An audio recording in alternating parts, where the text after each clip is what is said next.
Welcome to This Explainer. Today, we're jumping right into a deeply poetic text that actually maps out one of the most profound biographies in human history. We're talking about the epic spiritual journey of the Buddha. We're going to explore this unbelievable transformation, from a royal prince who literally had everything, to an awakened being who discovered the ultimate truth.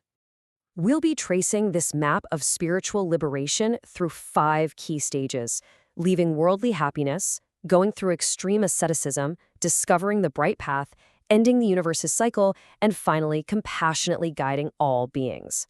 Okay, let's look at these opening lines. They set up this brilliantly poetic contrast right off the bat. A prince with boundless joy, leaving everything to enter the forest. Just think about that for a second. Here's a guy who possessed every conceivable worldly comfort you could imagine, yet he trades the whole shebang for the dark, unpredictable shadows of the wild. It's a staggering psychological leap, right? And it's the foundation for absolutely everything that follows. So, stage 1, leaving worldly happiness.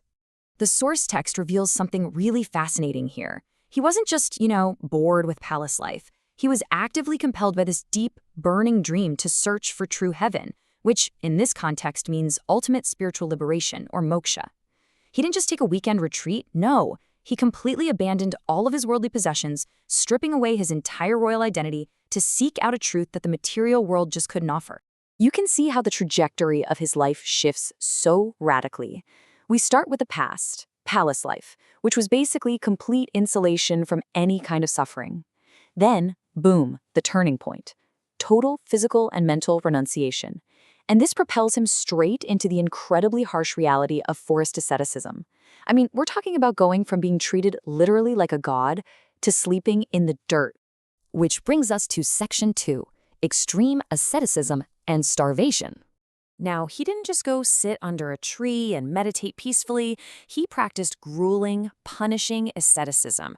Enduring severe starvation, his body withered away until he was basically just skin and bones. The text describes him suffering unimaginable agony. He was pushing human biology to the absolute brink on this, quote, cruel path. He was barely holding on to life, genuinely believing that punishing the flesh was the absolute only way to free the soul. But right here is where the story drastically shifts. Stage 3, discovering the bright path. The text draws this really stark contrast. On one side, you've got the cruel path, that extreme self-torture and near starvation we just talked about. Well, he suddenly realized this was a dead end. Destroying his body didn't liberate his mind at all. It honestly just added more suffering. And this profound realization caused him to pivot completely toward the bright path, what we now call the middle way. It's an awakening that perfectly avoids the extremes of both excessive luxury and severe self-punishment. Let's take a moment to really let this sink in, because this is absolutely crucial. It's the pivot of our entire narrative. The heavy, labored struggle, those literal years of starvation, they finally transform into this uplifting, resonant clarity. The ultimate realization is plain and simple. Extreme agony is not the true path to enlightenment. By choosing to nourish his body just enough to sustain clear thought, he finally got his mind ready for the ultimate breakthrough. Moving into stage 4, ending the universe's samsara. This highly poetic lyric from our source text grounds us in some immense philosophical weight.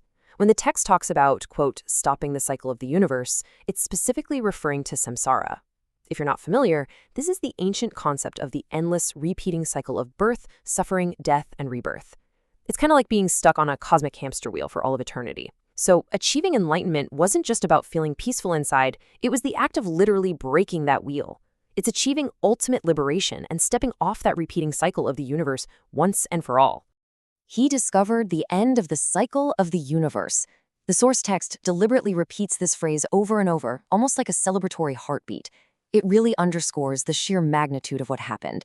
He didn't just come up with a nice philosophy for daily living, he discovered the fundamental exit strategy for the cosmos itself. How incredible is that? But, this naturally brings up a massive, really fascinating question. When ultimate peace is finally found, and the worldly realm is completely transcended, what on earth is left for the awakened one to do? Think about it. After you've broken the cycle, beaten the ultimate game of life, and found pure nirvana, why not just leave the world behind entirely? Why stick around?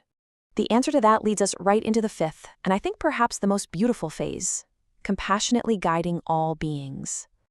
So he achieved perfect enlightenment, but actively chose not to abandon the world. The text heavily emphasizes his profound mercy for humanity. Having survived that cruel path himself, the Buddha chose to look back at the many souls who were still completely lost in the dark of samsara. He transformed from being this lone, isolated seeker into the ultimate teacher, becoming a guiding light for everyone else who was still wandering. And that brings us to the closing refrain of the text, the Buddha, the true bright path. Through an absolutely extraordinary journey, from a palace of boundless joy, through a starving, unforgiving forest, to the cosmic breaking of samsara, and finally to a state of profound teaching mercy, he mapped out a route for all of humanity. As we wrap up this explainer, I want to leave you with this one thought.